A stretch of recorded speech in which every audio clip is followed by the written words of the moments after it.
Welcome to the Human Capital Innovations Podcast, your go-to source for personal, professional, and organizational growth and development. We hope you tune in often for all things people management, organizational development and change, organizational leadership, and social impact related.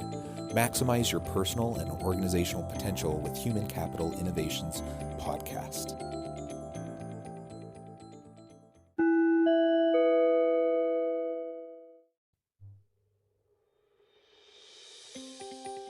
Welcome to the Human Capital Innovations Podcast. In this HCI podcast episode, I talk with Cynthia Zhai about finding and fostering a powerful and persuasive leadership voice.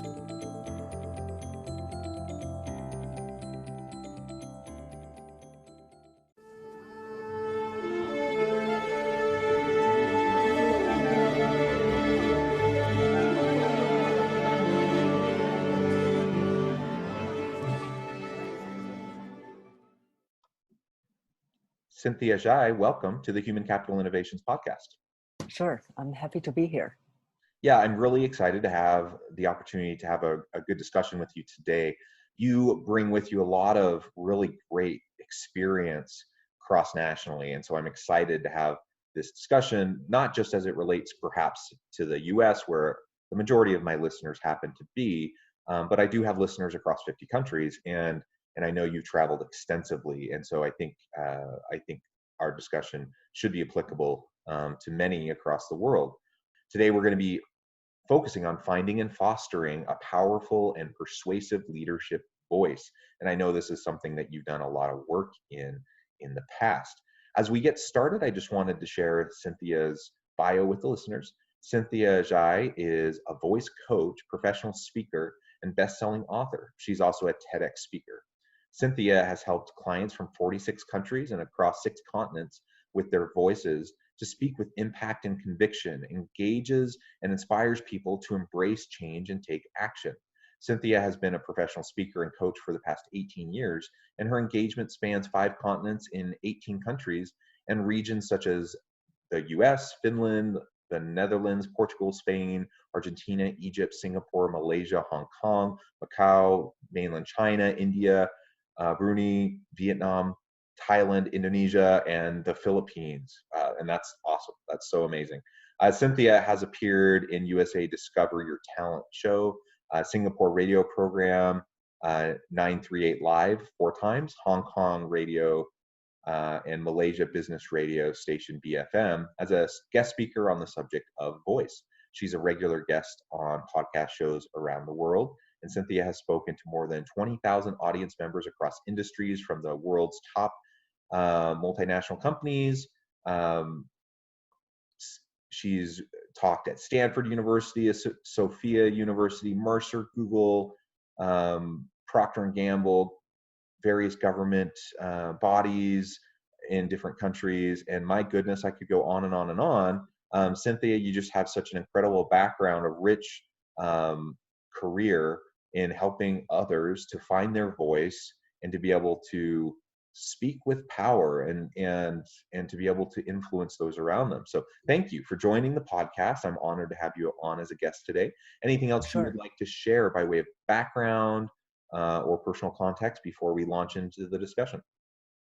Oh, I think it's a period of time where that I was able to and have the opportunities to work with people or work with companies from all over the world. So I think the key is to be open to all kinds of opportunities. Well, I agree with that. I think being open, embracing the change around us, and opportunity, opens its doors in strange and unique ways that we often can't even expect. And even right now, in the midst of a global pandemic, in a global recession, obviously there's lots of challenges, lots of struggle, pain, suffering, but there's also lots of opportunities that come out of these types of times of trial. And so, as we are able and to focus on the opportunities and keep our options open, I think that's an excellent way to go. And so you've definitely done that throughout your career. I imagine that's how many of your opportunities have arisen, just by being open, being Yes. ready and willing to leverage and take advantage of what's presented to you. Yes, that's Sometimes right. we chase down opportunities, right? Sometimes we Mhm. know we have a goal and we want to go accomplish this thing, and so we're going to focus on it. We're going to go towards it. But a lot of Yeah. times things just happen organically, Yeah. and sometimes we're prepared for the organic opportunities that arise, and a lot of times we're not. So Yes. very good. Yeah. Well, thank you. As we get started today, I thought first perhaps you could share your perspective on what leaders tend to struggle with the most when you work with clients across the world in all these different countries. And I Hmm. should say, by the way, that I am so jealous. I love to travel. I do a good amount of travel myself, and I Hmm. do consulting work internationally, and I do international research. But I haven't traveled as much as you, so I'm jealous and envious, and I'm so glad that we'll be able to have this kind of international flavor to the discussion today.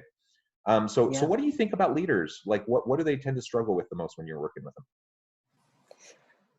The very first thing is they will tell me that, oh, I want to be more charismatic as a leader, especially when I speak. And so one of the key problems that they had was that they are speaking with a very logical voice, meaning that it's all reasoning, analytical, and it lacks authentic emotion. And of course, it has to do with how our society is conditioning us, which is that we think logic is superior comparing to emotion. So that's why that this is a very common problem where when they're speaking, there is a lack of authentic emotion. Yeah, and we need to be able to connect with people, right? So Yes. it's important to have data to support what you're saying. It's important to have the facts on your side. Uh, Mm-hmm. you can only get away with leveraging, kind of human emotion in and of itself for only so Mm-hmm. long. So if you don't have substance behind what you're saying, people will see through that.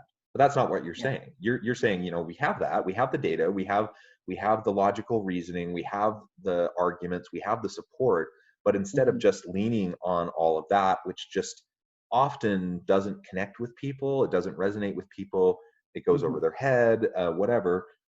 If we can find a way to tap into the emotion of individuals as it connects back to the logical arguments, as it connects back to Yes. the evidence, that's where the Yeah. power will be. Because then we have Yes. substance and we have emotional hook. That Yeah. emotional hook is so key. That's right. So I couldn't remember who originally said this quote, but this quote goes as logic makes people think, emotion makes people act. So if you want people to take action, especially for leaders, then you have to speak with authentic emotion. Yeah, I think that's right. And I have to admit, that's something that I struggle with sometimes. I'm very analytical. Hmm. I'm a data wonk. I do a lot of research. So I like to think in terms of research questions. I like to think in terms of research oriented recommendations. I like to talk about the data, and that's important. Don't get me wrong. And Yes. I'm glad I do what I do, but I've seen it happen in organizational settings where there's just a disconnect between what I'm saying, and I have all of the evidence, I have all the arguments on my side, Hmm. um, but I just am not able to get that leader to buy in. I'm just not able to convince them, persuade them that going down my path that I'm proposing would be a viable, effective path. And the Hmm. reason I found when that happens is because I'm just leaning too much on the analytical. I'm leaning too much on the logical and too much on the data, rather Yes. than helping frame the arguments in such a way that the executives that I'm working with, or the organizational leaders that I'm working with, that they can feel that emotional hook, that they can feel that connection, and then feel something about what to do moving forward. Yes. to generate that buy-in. And Yep. that's something I have to remind myself about over and over and over again, because it's not my natural tendency. My natural Hmm. tendency is to focus primarily on the arguments, on the data. And honestly, my natural tendency is to get a little frustrated with people when they're not willing to acknowledge the evidence. So I Yeah. say, Yes. I just laid out like all of this evidence. It's so Yes. obvious to me, and you're not Yeah. engaging with the evidence at all. You're just making an emotional claim, Yeah. irrespective of the evidence, and that does frustrate me. Um, Yeah. That's right. but and it's fair, I suppose, for me to be frustrated. But if I'm trying to be effective and persuasive, then it doesn't matter whether I'm right or wrong. What matters is whether or not I connect with my audience. Yeah, that's right. So that happens to some of my clients as well. So they were saying that, oh, what I'm presenting making a lot of sense, but they're not hearing it.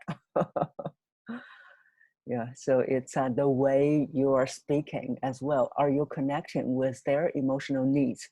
Are you connecting with your voice, which is authentically expressing the emotions as well? So there are two layers. One is in your voice, the way you express your emotion. And the second layer is also that what you're presenting, whether it is fulfilling certain emotional needs of the client. Yeah, yeah, absolutely. So what do you think are some of the quick and simple things that leaders can start doing right away Mhm. to increase the power and influence and persuasiveness of their voice as a leader? Yeah. So we can talk about three things. One is, since now we are talking about emotions, the first thing that they can do is to think about the key emotions that we often express in business. Like, for example, one is determination. So determination, firmness, assertiveness, they are all in the same category. And they want to think about how they can express determination. So that's one thing. And the other one is that the caring, which may be challenging to the male leaders, but that is something that they can learn as well to show that they care. They care about their staff members. They care about their clients. So caring is another emotion that we often use in business. And the third category is to to have some fun, which is to build up the curiosity, build up the suspense. So one of the biggest problems my clients would always say to me, "Oh, I can't keep their attention." So you can keep their attention if you know how to grab their attention, if you know how to make them curious, if you know how to build suspense. So those were the three things that they can think about in terms of expressing their authentic emotions. And that'll be on the emotion side. Yeah, good. Well, what are some of the biggest misconceptions that people have when they're considering their voice and how to Mm, increase the influence of their voice? yeah. So the first thing is that they will be thinking, oh, my voice, the voice that I was born with, I couldn't change it. I have to live with this voice that I'm born with. Um, that is the misconception that people have. The voice that people were born with, it is something that they can change.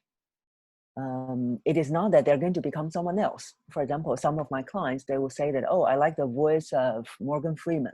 I like the voice of Sean Connery. So you don't need to become them, but you can have the quality of their voices. Like their voice is very deep, very full. At the same time, it's authoritative, but also very pleasant to listen to. So those are the qualities that you can develop in yourself as well. And that's the first misconception, which is, oh, I can't change my voice. You can. And then the other one is that they think, oh, when I work on my voice, it is to work on my tonality. And working on the voice is much, much more than tonality. It is to work on who you are and better who you are. So when we work on the voice, we are literally working on optimizing your vibration. because voice is vibration. So we're optimizing your vibrational frequency. And when you work on your voice, change the quality of your voice, you not only sound better, but also you feel better. The outlook of you is much better. So that's what I see in some of my clients. When we were working towards the end of our program, I could see that some of them, they were glowing. So those would be the two biggest misconceptions.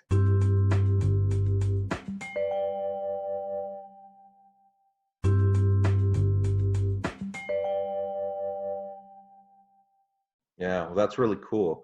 And maybe I'm wrong, but I imagine that's a lot of what you talk about with clients is about literal voice technique, but also voice in the sense of um, how I frame things, how I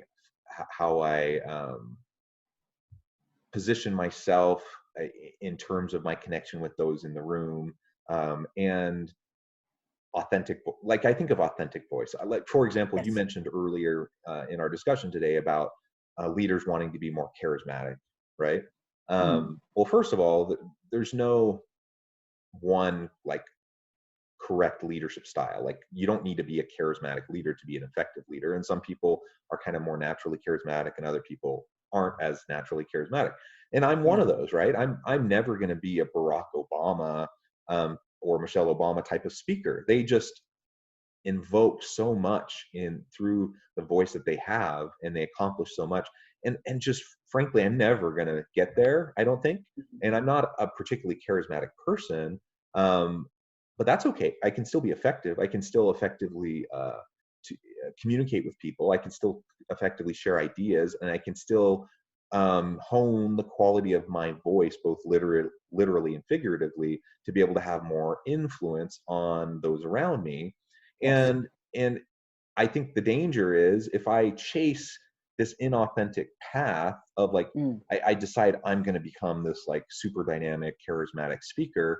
Um, I think it's just not going to work.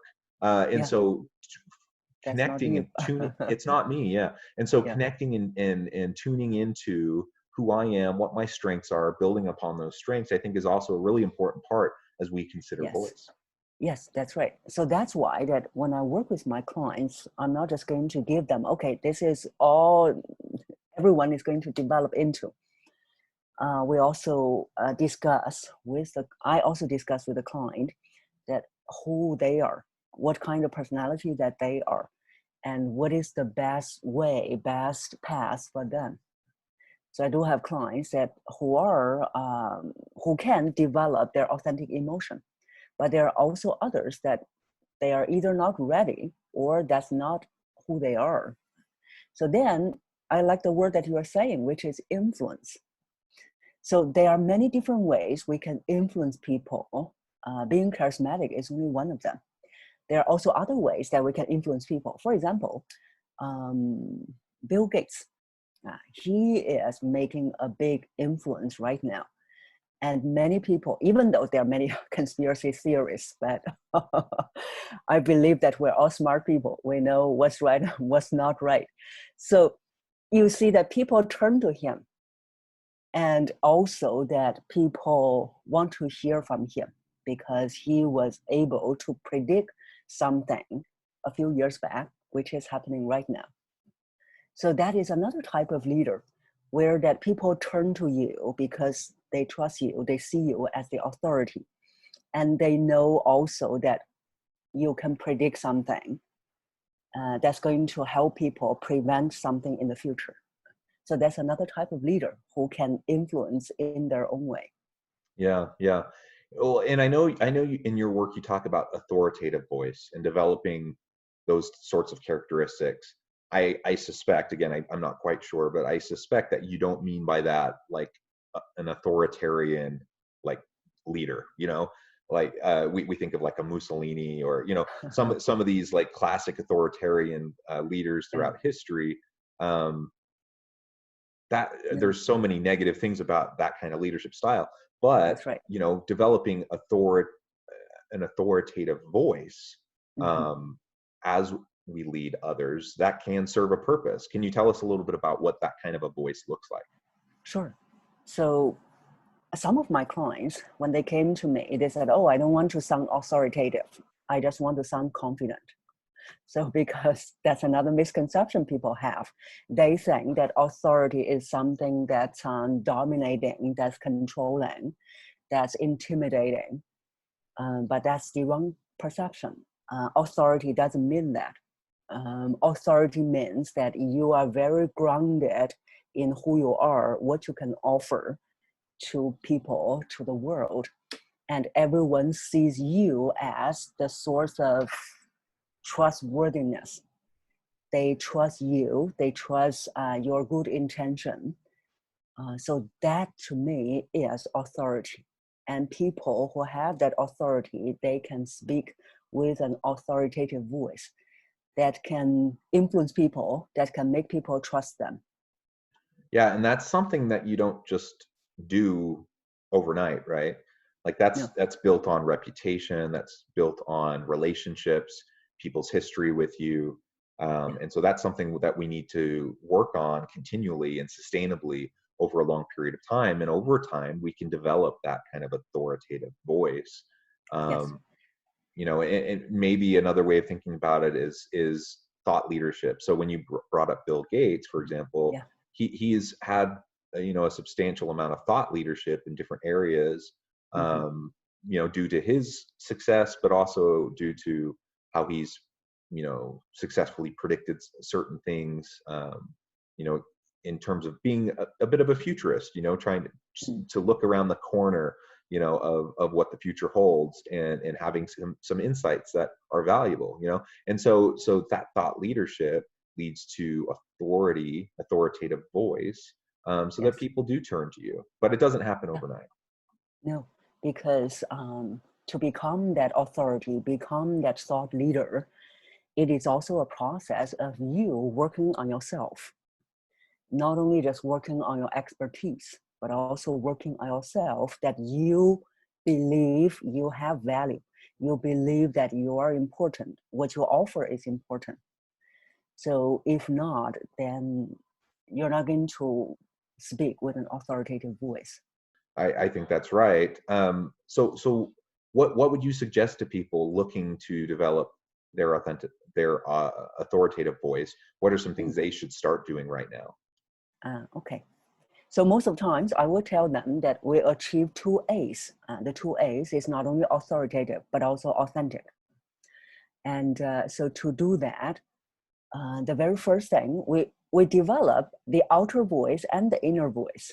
The outer voice is the physical mechanism of the voice, including, for example, working on your breathing, working on your how you use that breath to project the voice, working on developing more resonance, more vibration, more sound in the body. And that process itself is developing you as well as a person, not only just developing your voice, but also developing you as a person, because it is optimizing your vibration. It is optimizing your vibrational frequency. So when you have developed that physical voice, you will sound and look, feel more confident, more authoritative. And the inner voice is where it will bring you the authenticity. So we need to find out what kind of leader you are, so that we don't have a one size fit all method to all people.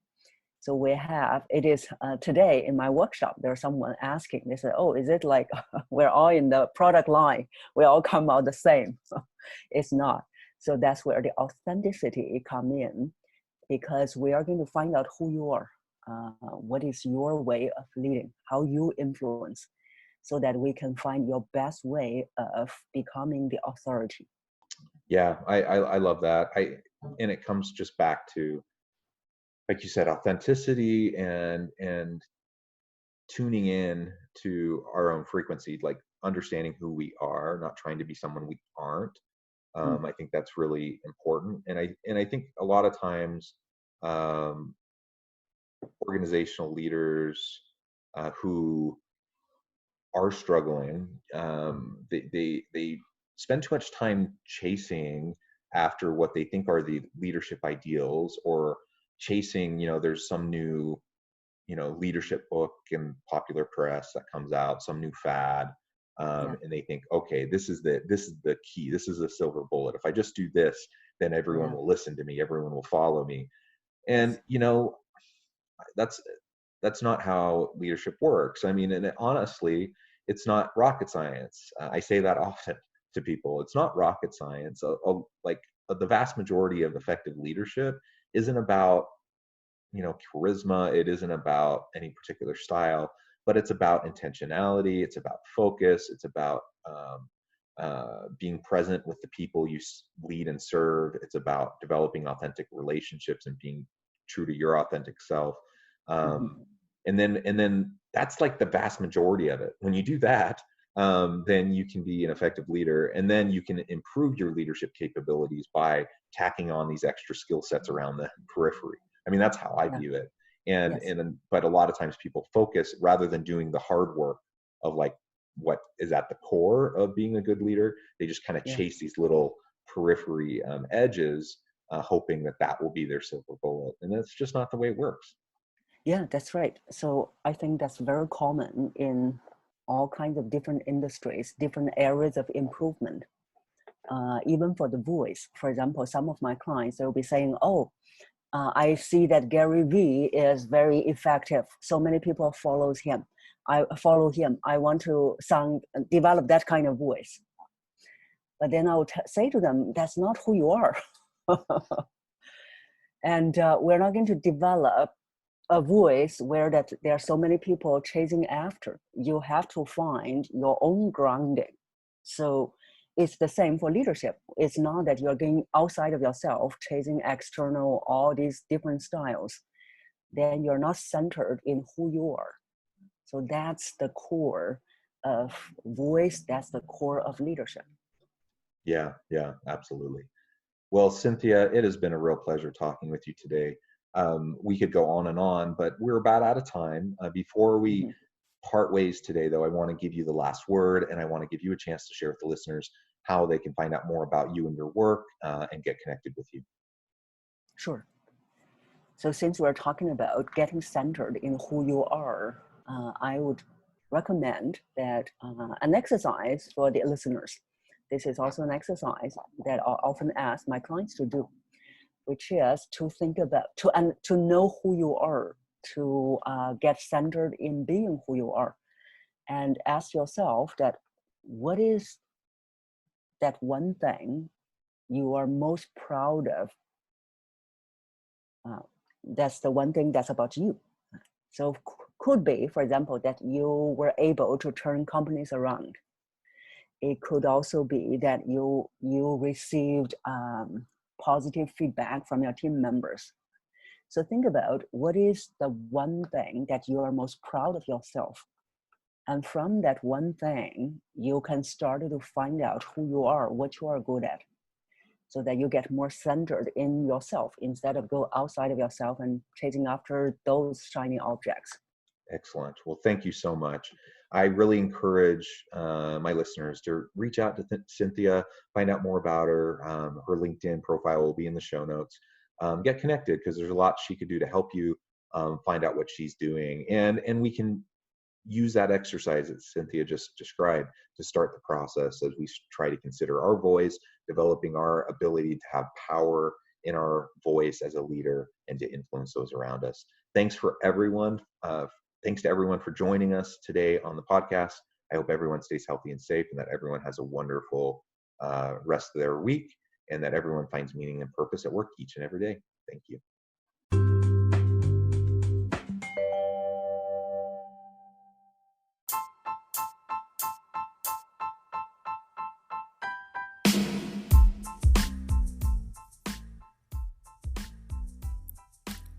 We are excited to announce the launch of Human Capital Innovation's new e-magazine, Human Capital Leadership.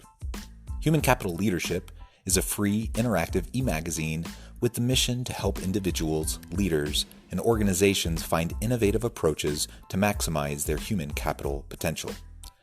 We will be publishing issues quarterly in August, November, February, and May.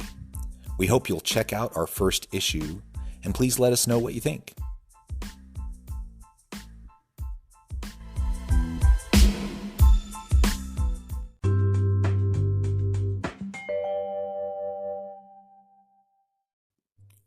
Thanks again for joining us for this episode of the Human Capital Innovations Podcast. I hope you stay healthy and safe and that you have a great week.